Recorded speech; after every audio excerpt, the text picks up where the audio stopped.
Welcome, everybody, to the Making Awesome podcast, episode 158. We're going to be talking all about branding and one of the big moves here recently, which was the East Coast Rep Festival rebranding to 3D Printopia. Now, I thought to myself, we should have them on to talk about this, but then I said, no, they're probably still dealing with the fallout of, the weekend and just everything that happened and just the basic recovery of what it takes to run a show. And also, hilariously, next weekend we have the Rocky Mountain Rep Festival crew on as podcast guests. So didn't want to get those too close to each other. So a lot of what we're going to be talking about today is relatively speculative, but I have it on reasonable authority that it's not too incorrect. Got some awesome people here hanging out live in the chat. And if you are not watching us live, you can do that where we basically record these almost every Sunday at 1 p.m. Eastern. Yeah, we got some awesome people here. We got Soundspark, Ronnie, Mad Cat USA. Let's see, FJ Prince is here, Ram Online, Maker Viking, Thomas, Mike of Never Let the Machines Win, Charles Reyes, and Justin Miller are all here. Charles is asking if the kitty's in my lap. Nope, she is hanging out somewhere else. I don't know where. She's not around. But if you did see us at the East Coast Rep Festival, formerly the East Coast Rep Festival, now 3D Printopia, we had these Victoria enamel pins with us. So those are going to be a new... It'll focus eventually, I promise. There it goes. These will be a new thing coming as part of an entire merch drop that we are looking to do, which will include shirts and a couple of other things as well. Just some things we're working on behind the scenes. So yeah, it's an awesome event. If you guys didn't go to 3D Printopia or the East Coast Rep Festival, you did miss out. We have content with interviews starting Tuesday, so keep an eye out for that because that is coming down the pipes and is actually hardcore happening, and I'm excited for it. Wednesday, we are going to be streaming, so stay tuned for that as well. I think we're going to be getting the Cheaty Tech or Keedy Tech, I don't honestly know how to say their name, X+3 out of the box and take a look at it. So there's some awesome stuff coming up. But yes, I did take last weekend off because we were in the midst of trying to get as many companies filmed as functionally possible. And of course, we missed some. So you'll see. And for those of you that are subscribed to our Patreon, YouTube channel members, PayPal, whatever it might be, there is going to be hours and hours and hours of extra content coming at you. So if that is the kind of thing you all want to see, go ahead and support us financially. It doesn't cost a ton, but it does go directly into making sure that these kind of, trips get covered. Justin Miller says, way to kill your algorithm, Grant. I have no idea what that means. Anyways, let's get into talking about branding real quick, because part of this is also to understand what a brand is and why it matters. Right? A brand is how customers perceive your business, be it a convention, be it a small business, whatever. There is a lot of places where a brand basically is your business when you're not running your business, right? When people see 3D Musketeers, they think, 3D printing, they might think 3D scanning. Those of you on the internet think of my cat. That's mostly my fault, but I'm fine with it. Right? We have a brand. We have brand colors, right? We have specific colors. We have specific fonts. We have specific ways in which to do that, right? There's methods to utilize the logo, the fonts, the colors, everything. And if we go outside of that, our branding guy yells at me, which is pretty much his job, is just to yell at me all the time. Like, he hates the fact that I turned my cat into enamel pins and I'm going to sell them. He hates the fact that we have put the cat in the hat and turned that into t-shirts, that we've turned it into jokes, because it does actually go against the brand. But for the internet, it's not that big of a deal. I'm not too worried about missing some of that brand. The thing is, if you're a regular person and you see a long cat on a shirt, it might not make a lot of sense to you. Partially, that's by nature. We want people to ask questions. We want people to inquire about it, and that helps. But at the same time, we are looking at potentially adding a logo to the bottom of the long cat like it is on the belt printer cat. The thing that we have to look at is that amount okay? To me, it is. To others, it might not be. We saw a big rebrand in this industry over the weekend, and that was the East Coast RepRap Festival rebranding to 3D Printopia. And when it happened at the after party on Saturday night, and I was really conflicted. Because personally, it kind of feels like they're saying RepRap is dead. And the way this industry is moving, RepRap is actively dying. And I wish there was a way that we could give it some chest compressions, shock it, whatever we need to get the rhythm back to where it needs to be. You can't shock no rhythm. I know television tells you this, but the paddles only happen when your heart is not beating properly. It does not occur when your heart is not beating at all. Television has ruined you. It is fun watching medical shows with Amber because we can both laugh at the fact how chest compressions are kind of just like they're just kind of barely hitting somebody across the face when you should effectively be doing a chest compression where you're grabbing their spine. Okay. Yeah. Anyways, that's a tangent for another day. But I felt like I got punched in the spine when this happened. Because it felt like initially to me that ERRF was calling it, saying that, RepRap is dead. But then I remembered an exact situation that I was in the day prior, where we were at the Friday hangout. I was getting way too overwhelmed. I had a bad headache, and we needed to leave. So we found someplace quieter to eat. And the person loved the pin. I gave them a pin. They asked why we were in town.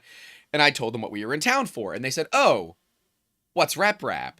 And I said, "Well, it's effectively a self-replicating 3D printer." And they said, "Oh, well, why isn't it just called, like a 3D printer convention?" I said, because there's a reason for the name. And very obviously, this person did not get it because they don't know the history of RepRap. And I feel that, right? I feel that. But at the same time, this move to 3D Printopia means that we don't have to explain what ERRF is anymore to random people. And I will probably continue to screw it up and call it ERRF, MRF, whatever, versus calling it 3D Printopia. Hilariously, we're going to have the Rocky Mountain RepRap guys on next week, and we'll talk to them about this as well. We'll bring this up to kind of start.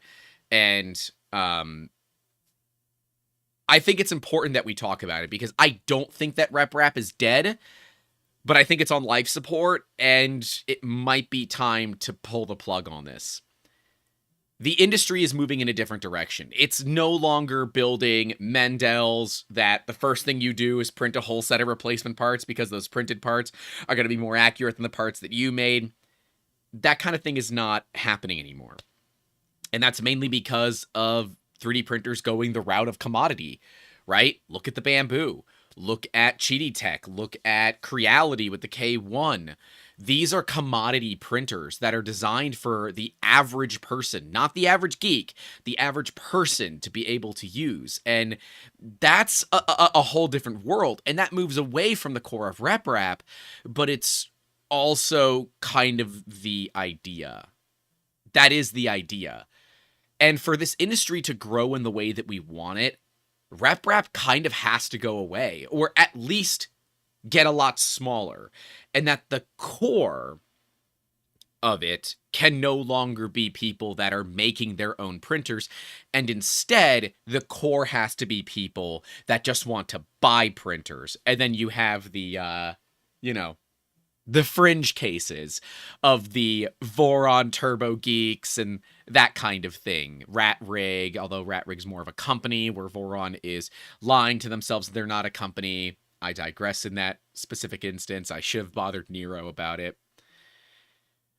But the big thing here is it's a name change, and people will feel some type of way about it.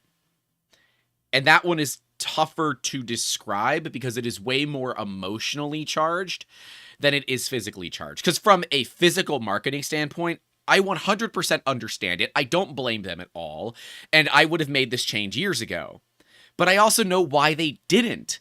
Because we have to kind of bring this together and say, all right, we have a problem and we need to solve it. But how exactly do we solve it? Well, we gotta ask the community.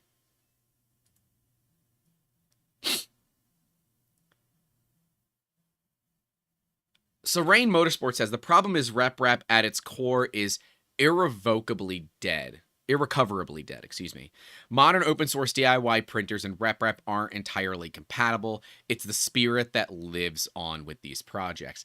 To some extent, yes. I think Voron still does fairly well maintain the idea of RepRap, especially with the printed forward system, where you build a Voron and then the first thing you do is print a new set of Voron parts for somebody else to use. I think that there's a lot of value there, and, it's kind of nice. I have also come to understand that I should have been marking what parts are what from a Voron, because my build's going to be really tough, because I've only been segmenting it for the colors and not where everything goes. So that build's going to be fun. I don't understand, Charles, why you're saying the community spoken to off Bamboo, Creality, etc. CEOs. I don't understand that. Tech Cheaper says RepRap is antiquated. My wife's exact reaction on the way home from her first Murph is, why is it called a RepRap festival? It's 3D printing. And yeah, so in talking with Nick and Chris and some of the other people at the East Coast RepRap Festival, now 3D Printopia, it was kind of clear this was a pure marketing move. I also have to yell at Andrew Mayhall since he just came in here. He apparently knew this and didn't tell anybody. Mr. Mayhall, I'm mad at you, but it's more of a personal mad than a real mad. So, love you, buddy. And it was fun fighting Jeff. For those who don't know, Andrew Mayhall is the one of the two Andrews behind 3D Gloop, which is super cool. Dave Wheeler says, if Voron is considered RepRap, then I think the segment is still growing, but it isn't the only way or the best way for people to enter the community. And I totally agree with Dave here. It's not the best way. Building a Voron is not the best thing for you to do to start. In fact, it's a pretty terrible first way into this industry. But so was the RepRap printers that we built a decade and a half ago. Those were objectively terrible. But see, the difference is there isn't another option.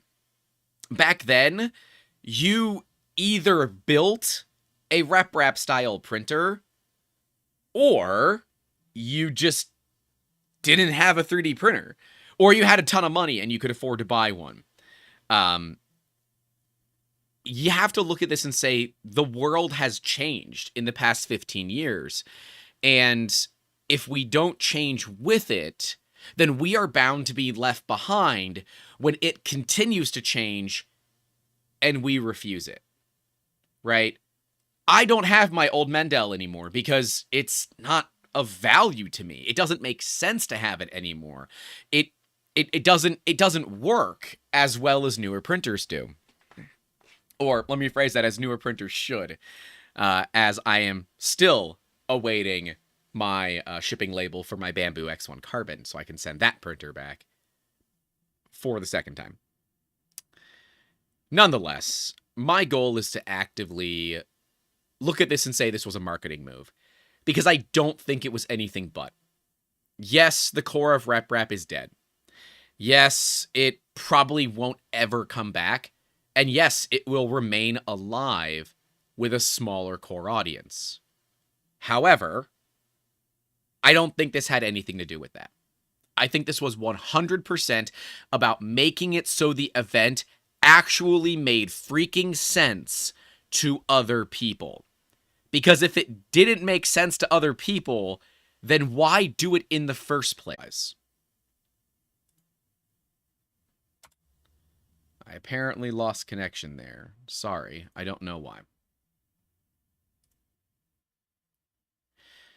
So, let's talk about branding in a way that makes sense, because I think for us to go into this, it makes more sense to say, all right, a why rather than a how. So let's talk about the how. Part of a good rebrand, and you will see this often in the high-end tech space for 3D printing, companies will actively have a crappy name with crappy branding deliberately, so they stay under the radar. Then when they want to launch this new product, this new thing, or they're looking to be acquired, they change their name to something that is sleek, sexy, and they've had in their back pocket the entire time, right? We've seen this with quite a few companies. Opulo was one of them. They changed their name.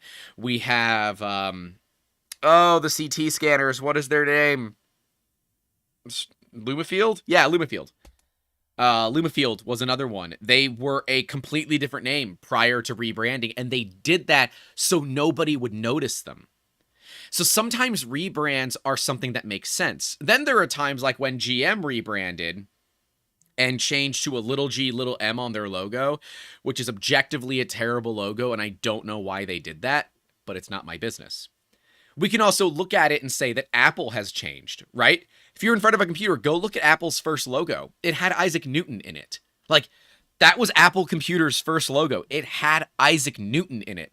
And do you think that that would in any way, shape, or form resonate with their core brand like it is today?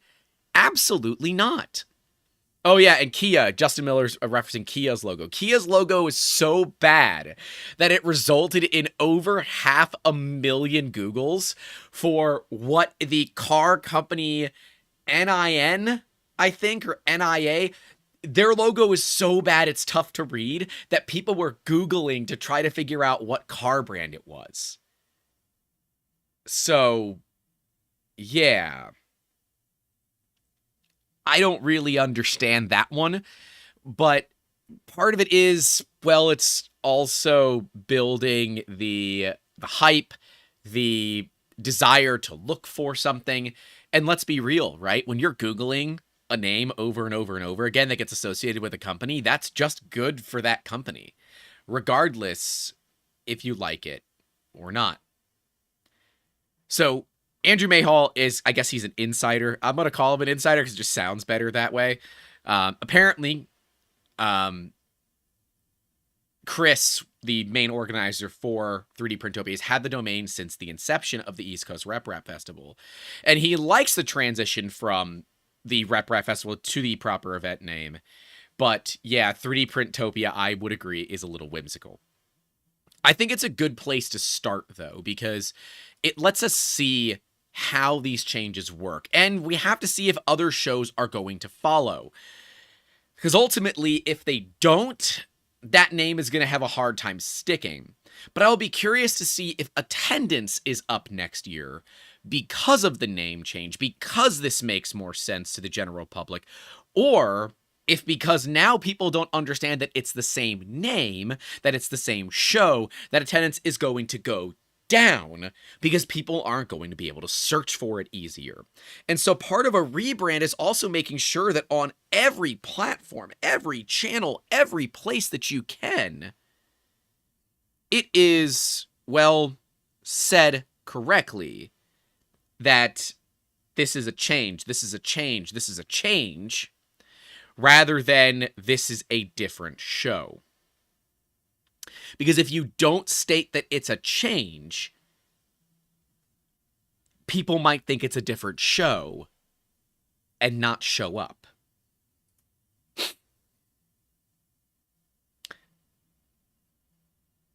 we have to understand that part of these shows and how they exist is not only because of the volunteers, because of the staff, but also because of the people that come to it. The people that come into the door. That I think for ERRF 3D Printopia was $10 to get in, which is not a lot of money. But the shows are changing. It's not so much the, hey, look at this brand new printer that I built from scratch. It's all open source. It's, hey, look at this new printer from the company that you've known for a while. They're sponsoring the show. And, you know, they have this really awesome space. It becomes more of a, let's get together with our internet friends, otherwise known as .comrades. You're welcome to steal that. And becomes less of, let's get together and build something cool. So I think the value of moving from ERRF to 3D Printopia does work. And it actually works quite well. But they will struggle, like any event will, in making sure that in the time frame between now and a year from now, that they do a good job with making sure that those two brands are cohesive and that people understand that it's the same thing. Because if they don't understand it's the same thing, they might be afraid of going. Now, I say this, but at the same time, the first Rocky Mountain RepRap Festival was amazing. And there was a ton of people there, to the extent that they've doubled the size for this year. So maybe that wouldn't be a problem.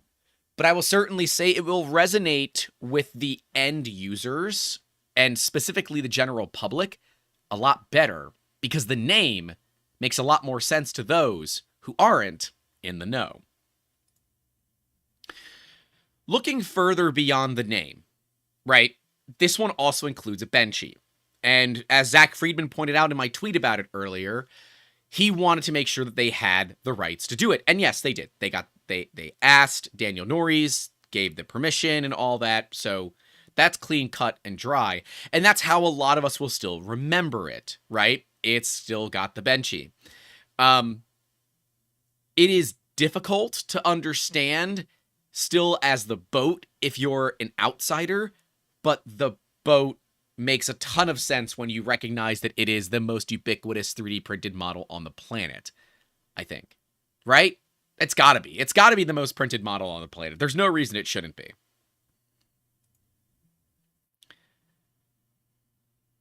And David is right. David Wheeler says, I think it was smart to introduce the change mid-show, so we're all talking about it now. I absolutely agree. And I'm going to be mad at Chris for this because he made a very subtle pause. Subtle being it was not subtle at all. It took him like an extra 5 seconds after he said this was the last East Coast RepRap Festival ever. Because like all of us just got that pit in our stomach. And I'm sitting there talking with, hilarious, I was talking with the Diamondback guys. We were hanging out. And then they say that it's changing. Because, of course, you know, people that know are just watching the rest of us laughing at us because we don't know. But we didn't know. I had no idea. And then they did on the big screen, it's changing. And I just kind of said, I don't know how I feel about this. I get it. It's a business move. But I don't have to like it. I don't have to like it at all. It's not something that I have to like. Because I'm an old schooler. And just like I still keep a reasonably sizable collection of vinyl albums that I listen to from time to time, I also don't want to see that name die. Now, I don't think it's going to go anywhere. I think the name is here to stay. However, I think it's a good move. It makes sense to me that this change occurs. Here's why. The general public doesn't understand RepRap, and quite frankly, the vast majority of people inside of the 3D printing industry don't know what RepRap is, and if they do know what it is, don't understand it either. So this idea, it was just a name that didn't make sense to people, that didn't understand it, but didn't care because it was the event they went to see their friends. It wasn't that big of a deal. Who cares what the name is called? It is what it is. The name matters so much to those that don't understand it, because now they feel a sense of ownership of an event that previously they didn't understand. And having that ownership is so incredibly valuable, because when someone, especially a community, takes over ownership of an event like this, the events get better. I don't have a problem with the name change, and I shouldn't have as much of a problem with the name change as I do, but it's just the nostalgia in me that is a little bit bummed. The business person in me 100% gets this. It's the nostalgia person in me that doesn't like it. But it's fine, because this is the right move. It is the needed move. It is the perfect move that needs to happen. Because if it doesn't, we will see these events taper off as less and less and less people understand what RepRap is. So it does make sense. By the way, we have 45 people here, only 19 likes, guys. Leave a like on the video, subscribe if you haven't. Hang out in the chat with everybody, and if you do feel so inclined, you can support us on all the platforms and stuff. Links are in the description down below. Mr. Andrew May Hall of 3D Gloop says, see, the thing is, this name change is not intended for you. It's intended for everyone else outside the community. And I had a long conversation with Justin for Rocky Mountain RepRap, and he's right. The fact that I'm upset about this is purely a personal reason and has nothing beyond it. Because ultimately, this is not for me. It doesn't matter. It doesn't matter that I'm upset. Because the vast majority of people are like, finally, an event that I can explain easier. Like, I even have a hard time explaining these events to my parents. So I just kind of explain it as I get to go meet my internet friends in person again, right? That's what these events are to me. It's a great way for me to go meet people, to hang out with people, to talk with companies, to talk with makers, and meet my online friends in person, which is still very far-fetched for my parents, right? But it's that same similar thing where keeping up with people, especially when human malware hit, became a completely different thing. This event became a different thing. And I think a lot of it was because of human malware and how that has changed the way this industry has grown. See, before it, the event was much more RepRap focused, right? Much more looking at printers that are able to self-replicate, that aren't closed source. There were a few, but a lot of them were still in that core. But ever since we started looking at the future and how the vast majority of people got into this industry and how this industry grew exponentially overnight, that was when all the face shields and PPE were being manufactured by people like us to help out the general public, right? This community became full of really awesome people and a few bad apples that thankfully have not ruined the bunch. They do in the comment section, but meh, it is what it is.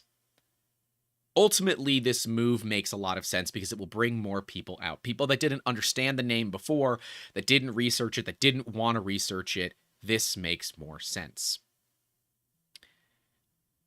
I'm just bummed because part of me feels like this is also the writing on the wall for RepRap. But I also believe that we should have seen this coming for a while, that RepRap is not here to stay. It will live inside of a lot of makers, and those that choose to build the style of printers will still maintain that style of printers. However, if we don't change the name to something that is more fundamentally understood to the people that we want to bring to these shows, the newbies, then they're not going to understand what the show is and why. And Mike from Never Let the Machines Win says, try explaining it to the broader guards. It takes a while. It does. Literally trying to explain it to someone who lives in the area, who was a server at a restaurant, it didn't click. And I finally said, look, it's a 3D printing event. The idea of RepRap is self-replicating printer. Just, it's a 3D printing event. You should come out and see it. And there was this air of confusion. So I get it. A lot of us are still kind of stuck in the old days where we have to be looking at the future days and what that looks like, how we can welcome in a new community, help foster proper community involvement where people aren't acting like jerks to each other, where we are building not only machines, but we're building each other. And I think the name change is a start to that. It's a big start to that. Because if you weren't in this industry 10 years ago, you don't know what RepRap is, or didn't look it up yourself. So this name change makes a lot of sense. But realize not every name change does. Something that they'll have to keep in mind here is that people are going to misspell Printopia. Some might choose to do 2 T's rather than 1, and I hope they own both domains for that. If they're smart, one domain redirects to the other, right? So the 2 T's redirects to the 1 T. That way it automatically fixes it. It's why we own the misspellings of Musketeers for 3D Musketeers. We own the misspellings for it because it is such a common misspelling that we just make the switch. We change it for you. It's simple. These are things that you have to think about. You have to look at what rebranding looks like as well. How many of you have noticed that Burger King did a rebrand in the last year? I don't eat at Burger King, but I drive by one relatively often. And their logo has gone back to a retro style logo where it's all very rounded. It's very curved. It's not sleek. It's very retro. And that is the new logo for Burger King. But because it was rolled out so slowly and it wasn't so obvious, a lot of people might not even know that it occurred. Apple has had over half a dozen logo changes. Do you all remember the rainbow one? Do you remember when the bite got bigger? Do you remember all of these different things that change in logos? You don't, because it's such a small change. And companies will notoriously do this. Because if they can do it slowly, it doesn't feel like a change anymore. It just feels normal. And normalizing that, kind of the idea. I'm going to pick on Andrew Mayhall because they have also been rebranding Gloop away from 3D Gloop to just Gloop, because it can glue together things other than 3D printed plastics. If it's the same style of plastic, it does work. By the way, if you don't use 3D Gloop, you should. It's awesome stuff, and it will literally be stronger than the printed parts that exist. And you'll see, I actually went up against Jeff, Just Enough Physical Force. I think I remember that correctly. Their angry Fanic robot arm that did survive the Florida Man treatment. However, the Florida Man barely survived getting thrown around by a robot. And I think you guys will enjoy that. I wore a camera for that as well, so there's POV footage. It was fun. Video on that coming soon. And yes, the changes are not perfect. It is difficult. I mean, hell, you guys can watch us. It's old. It's one of the first podcast episodes we ever did. Ever. Is when we rebranded 3D Musketeers live. We rebranded the podcast live. We brought on Thomas, our brand guy, to say everything that you currently know sucks. Your logo was 15 colors. It's down to 5. And it works both black, white, full color. It works completely. Uh-oh. Cat's on the keyboard. Cat, get off the keyboard. Come on. Come here. Oh, here we go. There we go. Cat, you can't be on the keyboard. That's how the stream accidentally gets ended that one time when it happened. But yes, rebranding is complicated because you have to completely eliminate existence of your old logo. You have to remove it from everywhere. That is every social media platform, every website. And if you're a content creator, often you look back and say, I gotta find a way to get rid of my old branding from my videos. And that's why when we decided that we wanted to do like content creation, we had to make sure that we had a brand that made sense, that worked on not just a broad spectrum, but internally, that we could get behind, that made sense. Now, Miss Kitty, I know you just want to have fun. Go back into your bed, please. Thank you. It is a completely different world when you have to look at it and say, everything that I've been doing when it comes to my brand up until now has been wrong. It's not easy. And see, as a smaller company, if you don't have a ton of followers or a ton of anything, you just make the change and you just move on like nothing changed, like nothing was ever different. For bigger companies, they can't just do it without press releases and everything, because you have to look at it in a different way. Andrew Mayall says, we've been so slow to do this. It's hard. We've actually screwed up and caused more confusion, so we had to add the 3D back in. But it's really small. Yeah. See, even for yourself as a business owner, that adjustment is really tough because you're used to saying it one way, and now you got to say it another way. And it's an honest-to-goodness mistake. An honest-to-goodness mistake. It sucks, but it's life. When we looked at doing our rebrand, I wanted it to be public because I think it's important to show where we've been and where we are now. Because, yeah, my old logo was bad. It was 16 colors. The old logo was actually designed in 3D before it was designed in 2D, with this logo being the exact opposite. We designed it in 2D, and then we basically extruded it into 3D, and it works. But at the same time, we haven't really done a lot with the brand, with the hat, with the feather. We will be soon.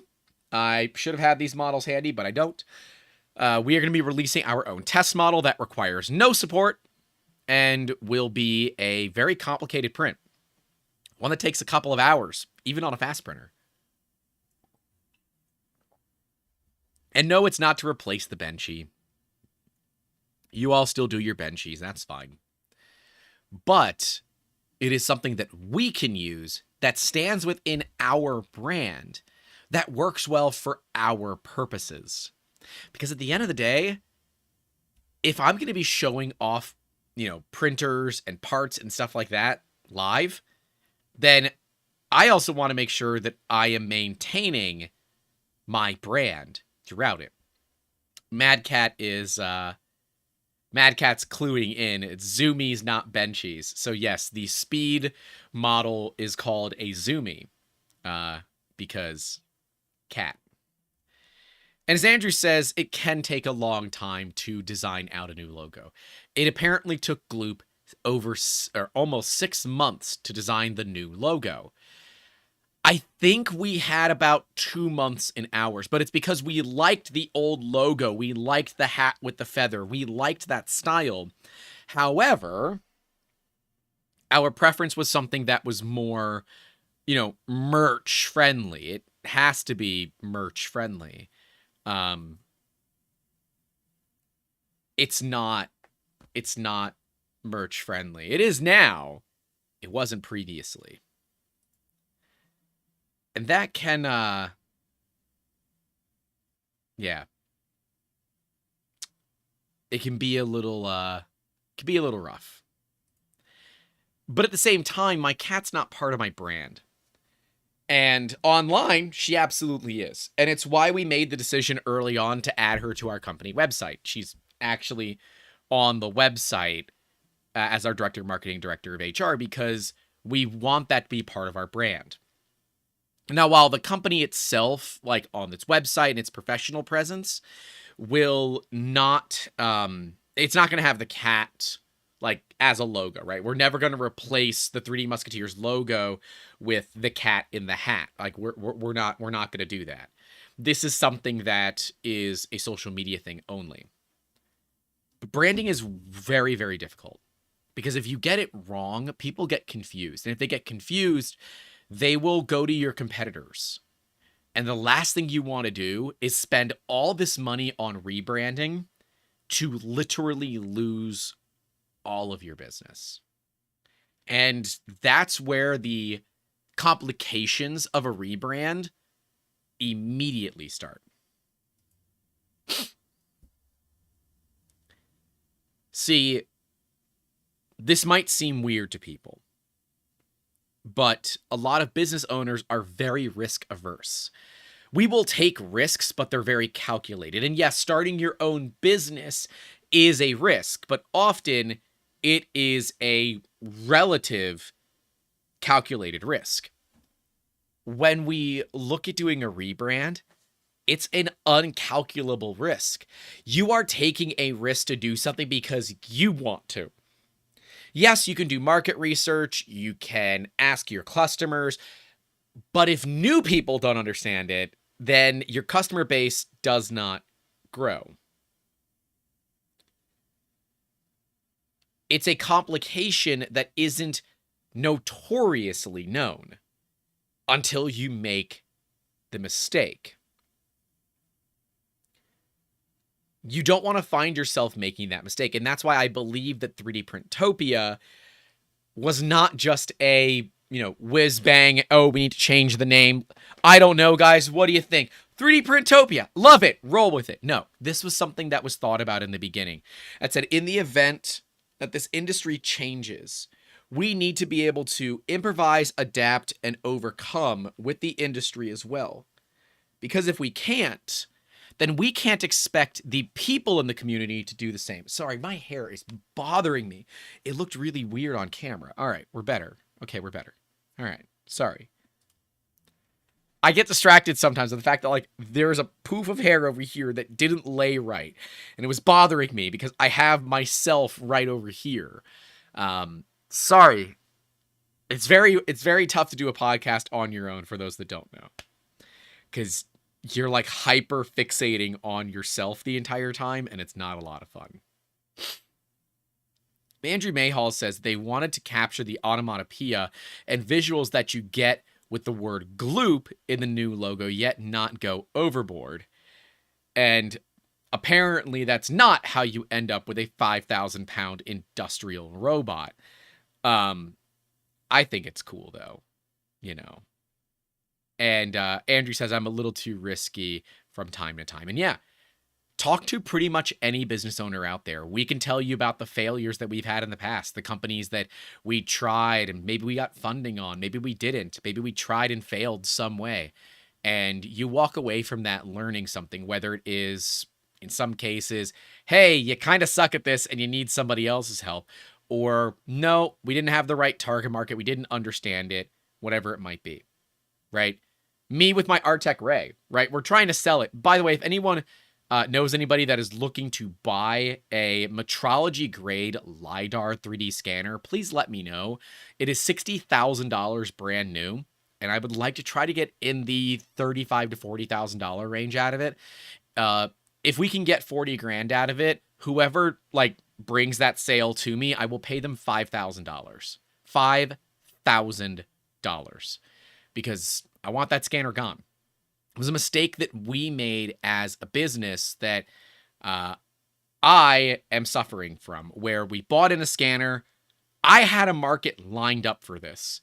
The market had a need. We verified it. We worked with that market. Everything was going good. And then all of a sudden, the industry shifted and we could not shift with it. We realized very quickly that that scanner was going to sit around a lot, and it does. That's why I'd rather it go out to somebody where it can make sense. I don't need long-range LiDAR. It's cool that we have it, but we almost never use it. So it's better for me to say I'd rather take a loss on it, let it go to somebody else, and recoup some of that cost rather than literally leaving it to sit here and, cost money. Because effectively, it does cost money every month that it's here. Anyways, $5,000 reward to the first person that can get this thing sold for me, because I'd very much like to get it sold. But see, we wanted to brand a lot in the high-end printing and scanning range here on the channel. We found out pretty quickly that that is not a good target market, that we needed to start smaller, talk about more affordable scanners, talk about more affordable printers, and work our way up into looking at more of the industrial stuff. Like I have, and can do it whenever I need to, wanted to do an entire series on how to run a titanium metal 3D printer. We've got access to them, and it's even ISO 13845. I think it's either 13845 or 13485. Permanent internal use in the human body. So these printers, all they do is print parts to go inside of humans, which is objectively cool. There's no way that's not cool. And we have the opportunity to show people how to use them. But our current content doesn't give us that lead up that we need to be able to talk about this stuff. It's going to come out of left field. So we've paused that for now until we can build up that audience. That's actually part of why I'm doing more streaming, so we can talk about more high-end stuff and at the same time reference down to the, let's say, medium tier and more affordable tiers that exist out there. Because I think it's important, as people that are in this industry want to utilize additive in their day jobs, if they don't understand additive beyond FDM and MSLA, you miss out on a lot of value. And certainly as a maker, you don't care too much or as much about the dollars and cents that a business needs to. So often the makers screw up in that regard, where if you do it from the beginning and do it right, you have less of those problems, and you're able to present this to a day job and say, hey, we could improve our process efficiency by utilizing additive manufacturing. Here are some examples that I've put together.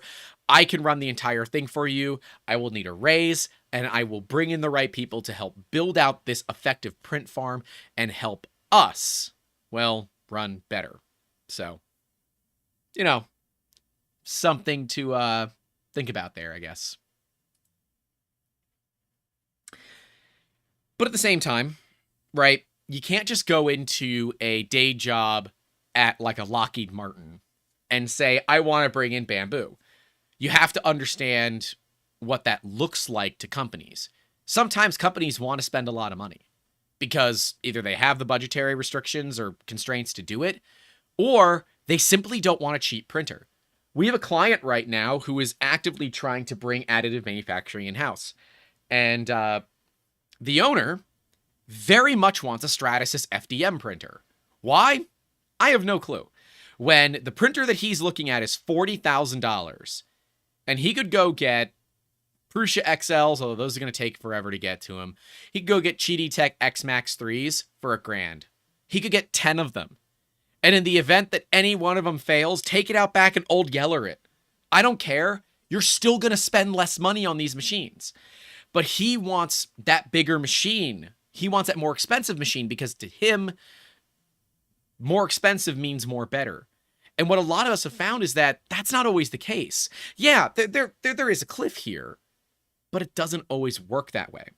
And that's why a lot of companies, when they rebrand, try to do a perceived brand value of higher pricing, higher value, better quality products, when in reality, not much has likely changed. In fact, it's probably identical to what it was before.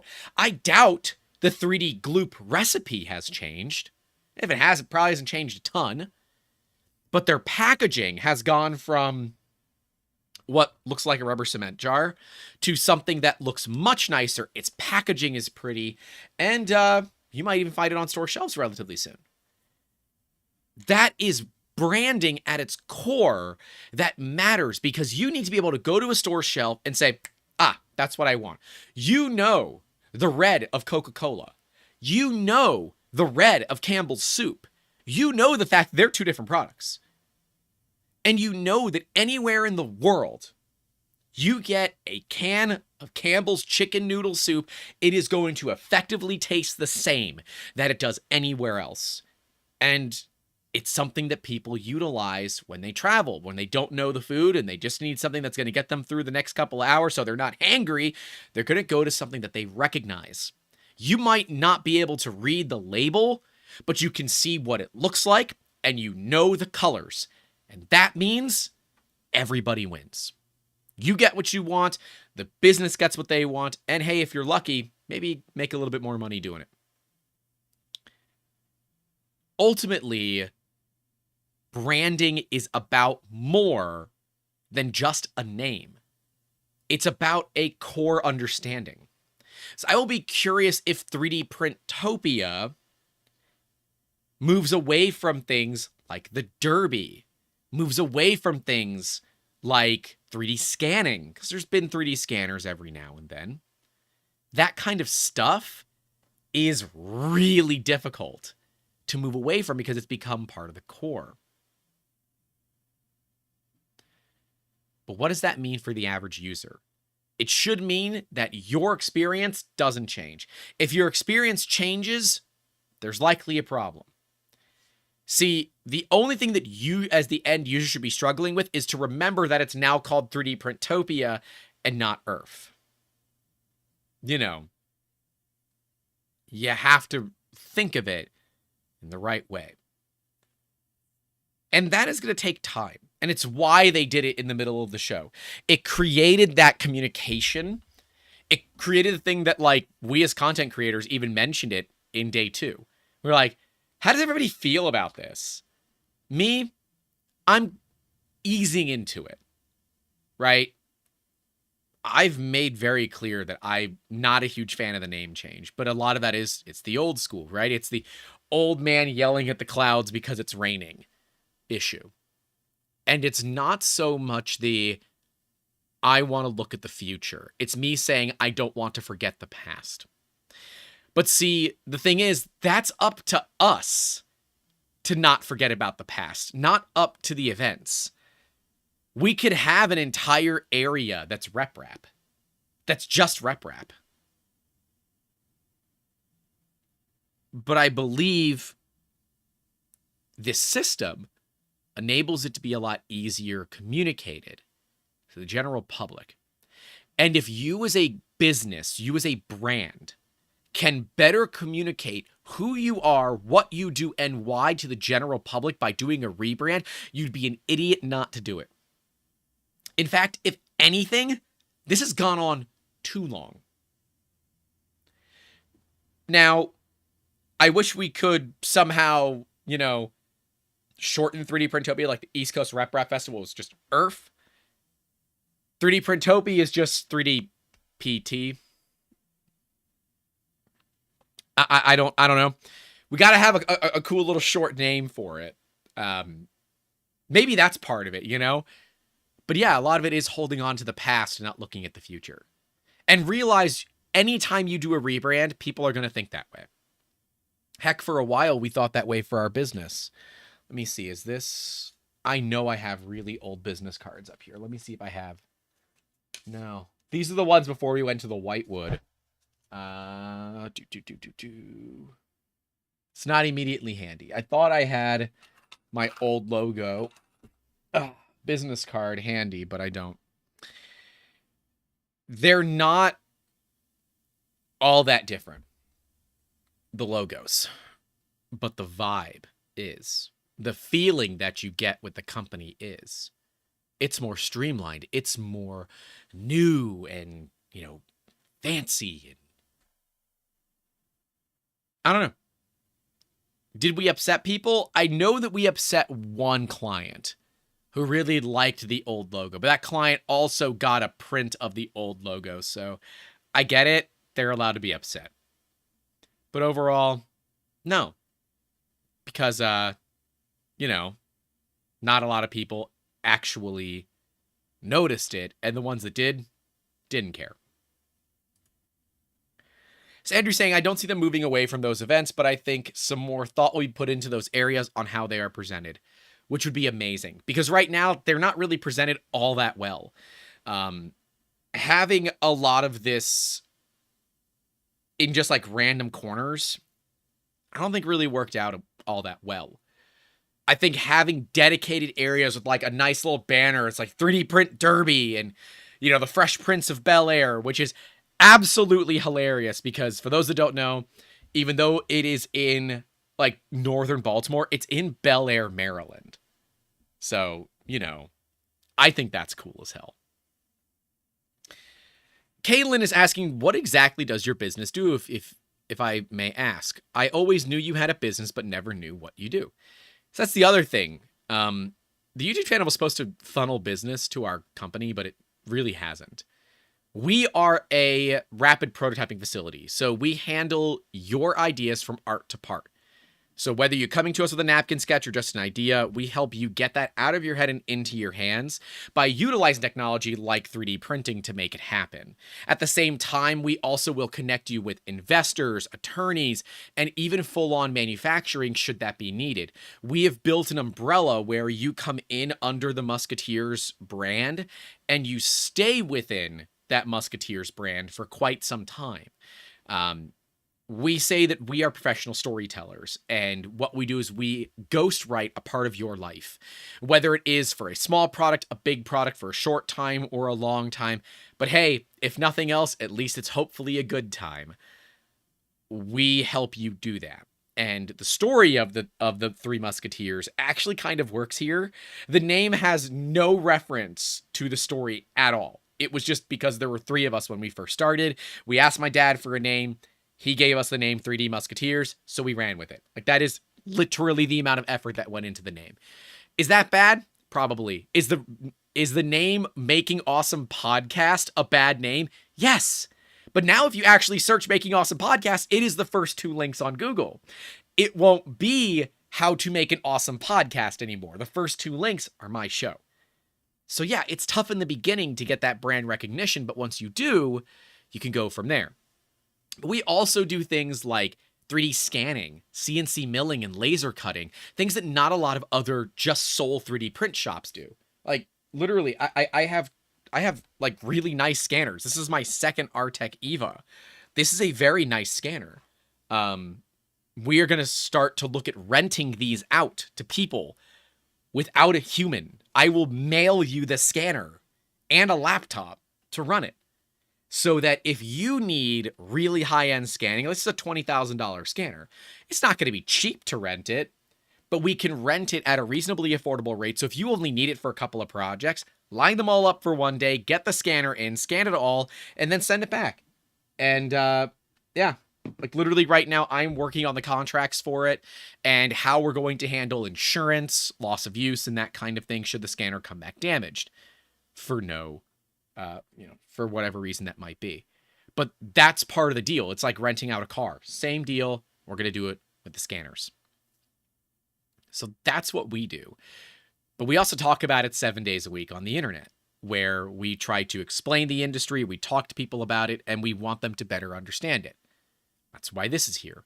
And often we have videos to answer the most common questions that people have, where I can just send them a video rather than explaining it to them, which is incredibly valuable because it makes me spend less time doing BS that doesn't matter and more time doing things that actually matter. Because, yeah, money. Let's see what else we got here. Oh yeah, Bill hasn't yet. Nobody bats an eye about the Patreon logo, which got changed. Well, yeah, the Patreon logo change is terrible. It looks disgusting. Like they're Patreon really screwed that up. But at the same time, they got a lot of people talking about how ugly their new logo is, something that nobody ever paid attention to. So there is some math and like calculated risk behind making a bad logo. Look at Clear Pepsi and Clear Coke when they brought it out. I believe it was Pepsi one of them sabotaged the other. I forget who was the one that sabotaged, but there is a whole case study about how one of them came out with a clear soda product that tasted the same, and the other one came out with one that tasted like garbage, so that they could get people away from the clear one, because the reasoning is clear is harder to see on a store shelf. There was a clear Coke. I only remember Crystal Pepsi. Yes, there was. They both had a clear version. One of them was objectively terrible. The other one wasn't. And it was designed specifically to hurt them. Companies do this all the time, where they do things to test companies.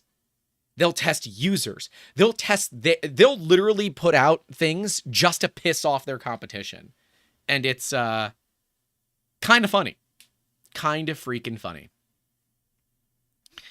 But rebrands take a long time. And as Andrew Mayhall says, they're already working on 2024 for Jeff. That's JEPHF, for those that are wondering. You have to remember that this stuff doesn't happen overnight. I looked at Jeff and said, I know that Fanic is yellow, and I would like to see it remain yellow. But painting him white and purple makes a lot more sense because those are the gloop colors. Those are the colors that matter. Will they still leave a couple of panels yellow? I hope so, because that way we can still remember that it's Fanic. But it's the same way that I can look at a robot arm from a mile away or so, like from a long ways away. And if it's orange, I know it's Kuka. If it's yellow, I know it's Fanic, right? Each company has their own distinct brand colors. And that's why 3D Gloop cannot leave Jeff yellow. They can't do it because yellow doesn't fit their brand. It makes sense now because they're still trying to get Jeff into a point where it works. But I'll tell you, it's a really interesting way to show off your product to people that don't understand how functionally strong it is. But I will say, I asked Andrew this at the show. I said, at what point in your life did you see yourself owning a multi-thousand-pound robot arm for the sole purpose of embarrassing strong people at conventions? And like, that's just one of the things you're like, as a business owner, you never expect to find yourself in those scenarios. So sometimes you end up. Damian Meese is asking what I think about Wuxen. I've talked with Wuxen at Rocky Mountain. I don't know. They are a company that is made in the USA with globally sourced components, who is actively trying to compete with the likes of Prusa and some of the others. They've got some opportunity here, but I think it is an uphill battle because a lot of the competitors that they're going up against are coming out of mainland China, which, by the way, is where they're sourcing their materials and stuff from. But they have a challenge because they are providing USA support, and that means you have to charge USA prices rather than trying to keep your price point low. But see, that's what some companies work on. That's why Lulzbot is still around. Lulzbot is mostly still around because they're embedded in most schools. But Lulzbot is a very expensive printer for what you get. And nobody is going to deny it. Even the Lulzbot people will tell you that Lulzbots are not cheap. They're not supposed to be. They're not supposed to be fast. They're not supposed to be perfect. They're just supposed to be reliable. That's what it's about. 3DHP mentioned the Gloop beaker. I guess I should bring out mine because I got all four of mine home together. They didn't break. But yeah, like, this is objectively bad. I don't know if it's ever going to focus on that. This is objectively badass merch. Okay. A beaker that's actual glass. It's not borosilicate glass. It would make a completely different sound. That you could drink out of. I mean, I assume you could drink out of it. This kind of stuff is cool. But as Andrew found out, these suck to ship. They're very difficult to ship, and apparently they're available on the website. There you go. These are hilarious to me, and I think that these make really cool items. They're very expensive. That's the only issue, is that they're not only expensive to make, they're expensive to store, they're expensive to ship, And if you have any issues in the shipping, this gets cracked. But yeah, I think these are super cool. I would just be careful of you coffee drinkers. I don't know if this is going to handle. Oh, it's very cheap borosilicate. Okay, I didn't realize this was borosilicate.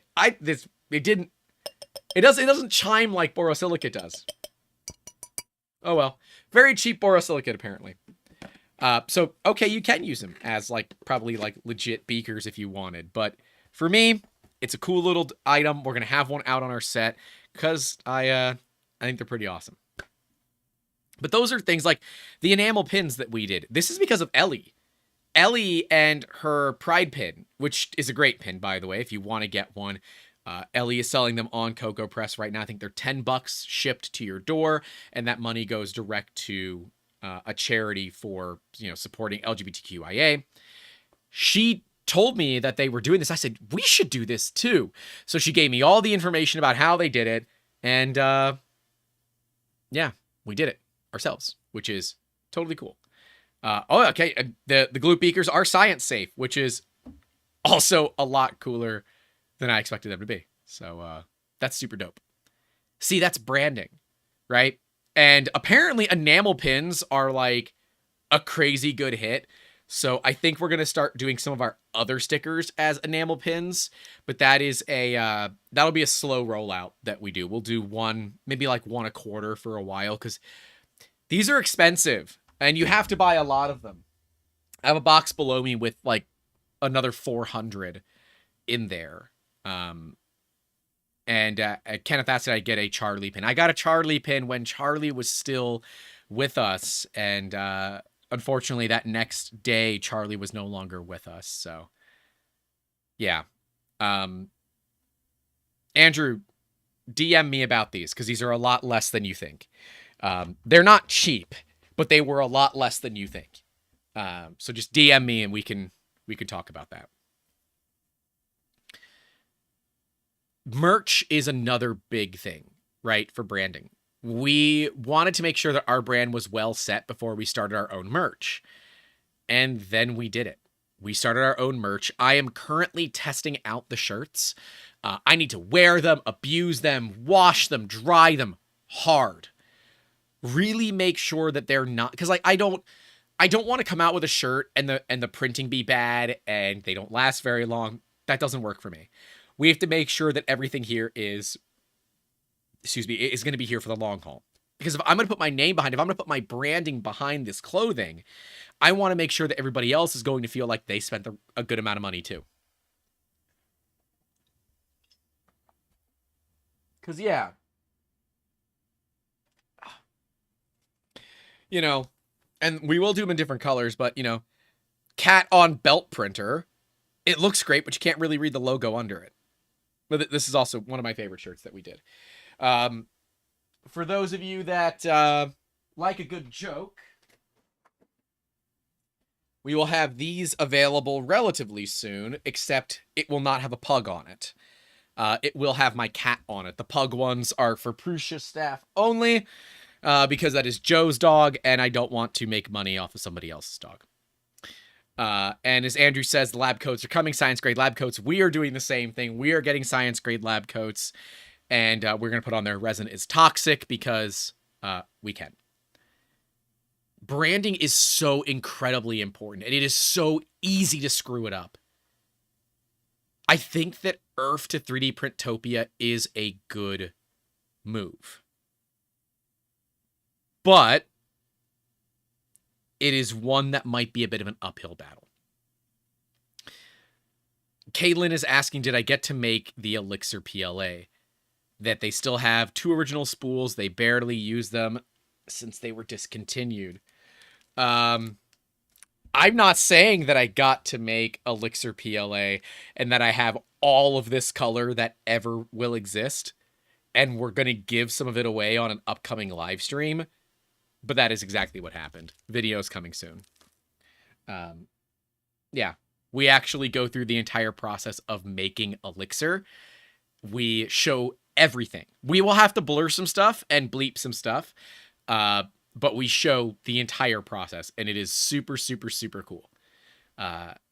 And I'm really excited to show that to you guys because Elixir is coming soon and we're going to get to do some really cool things with it. Anyways, Justin Miller asks if that's my politician color. It is not being made out of Elixir. That is not the politician color. We last minute were given the opportunity to make Elixir versus making our own PETG. And when you get the chance to make a color that nobody else has, that the formula is not known outside of, you know, the few people that own the rights to the formula, and you get to film the whole thing, you make Elixir. It's what you do every single time, and you don't think twice. You just go with the flow. That's exactly what we did. We will have to go back up to printed solid to make our own custom PETG at some point, but the politician is being put on hold again. I don't have the time to work on it. It is a lot more effort than I need it to be, so it is what it is. I wish I had more help on it, but I don't, and because we're still kind of in the testing phases, I can't even give stuff out to beta testers yet because it's not where I'm happy.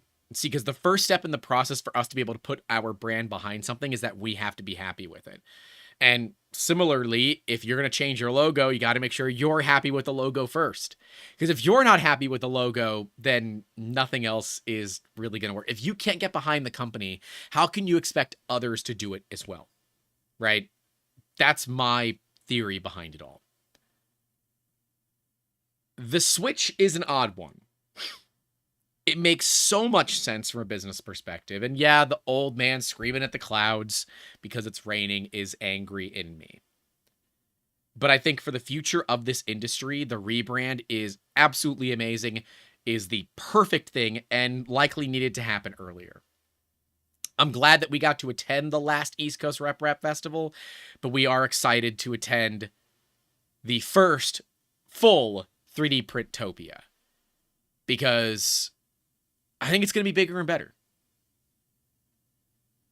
I just got to remember to film better because we did some things wrong this year, and next year I think we can do better.